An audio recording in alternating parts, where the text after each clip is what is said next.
السلام علیکم ګران کتونکو زه عبدالله شرین یو پیر بیا تاسو په خدمت کې حاضر یم څنګه چې تاسو ته معلومه چې د کالام او ترور مابین چې کومه تنازعه وه او په هغې کې الحمدلله ډېر زیات غټ فیصله وشو مشران پکې کېناستل جرګې وشوې او د دغې کومه فیصله چې وه هغه یې محفوظ کړې وه الحمدلله هغه یې نن سنا وکړه په دغې فیصله کې څه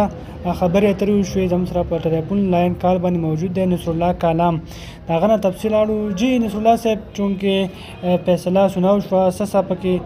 خبرې مخې ته رالې مشرانو منظورې کړې نه منظورې کړې څه تاثرات تاسو لرئ زموږ سره ناظرین ته دغه خبرې شریک کړئ څنګه چې تاسو ته پته ده د کالام او ترور د سان میډوز باندې وروسته 133 سال نه جګړه او هغې جرګه وشو جرګې فیصله نن سناو کو چې کم مړي شوي دي هغه ته به 50 لک روپۍ ملاویږي کم چې زخمی دی هغه ته به 5 لک روپۍ ملاویږي دغه شان چې کم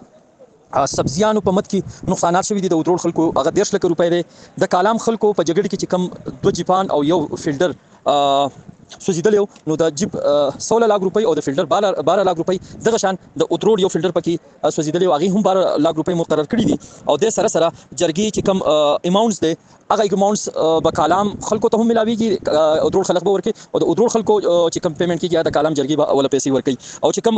تنازع د بټندر په مقام باندې چې کم دی برید باندې فیصله وشو د موږ او نور چې کم هغه سره تړلي ځایونه دي هغه د ودرول حدود کې رالو خو د کالام خلکو چې په ودرول کې خریداري کړي یا ودرول خلکو په د کالام په احاطه کې چې کم خریداري کړي هغه به ملکیت تصور کیږي او دغه شان بیا دیسان باندې چې کم دی دیسان باندې کې چې کم برید مسله په هغه باندې دا فیصله وشو چې دغه فیصله چې څومره ډیسپیوټډ یعنی تنازع ایریا دی دا به 50% د کالام خلکو وي او 50% چې دا به د ودرول خلکو ملکیت تصور کړي شي دین وروسته د دوه فریقینو چې کم مشران هغه سره زموږ خبرې وشو او دوه خپ خوشاله باندې دا خبرو کو چې موږ ته منظور دي او دغه جرګه موږ منلې دي اوس طریقه کار د پیسو او د کم ځای بیلولو چې دي په هغه باندې فیصله کیږي ان شاء الله چې دا به کله پیسې ورکو یو بل ته او دغه ځای چې دي دا به کله جدا کو نور معاملات ختم شو ریټن کې رالل د سپریم کورټ یا لاندې کم سیشن سیول کې کیسونه دي هغه ټول کیسونه به دا جرګې خلک ختمي او دغه فیصله چې دی د باندې به عمل درآمد دوه فریقین پابند وي او خوشاله دي دوه فریقین جی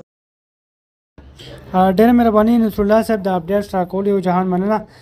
ګران کتونکو څنګه تاسو ته معلومه چې دغه تنازع الحمدلله ختمه شوه اوس به خلک دغه د علاقې د ترقۍ د علاقې د پرمختګ دپاره او خاص کر دغه ستونزې چې کومې هغو ته رامخې ته دي د هغې د حل کېدو لپاره به جوړتوړ کوشش کوي او شکر ده چې دغه غټه تنازعه وه هغه ختمه شوه او هغه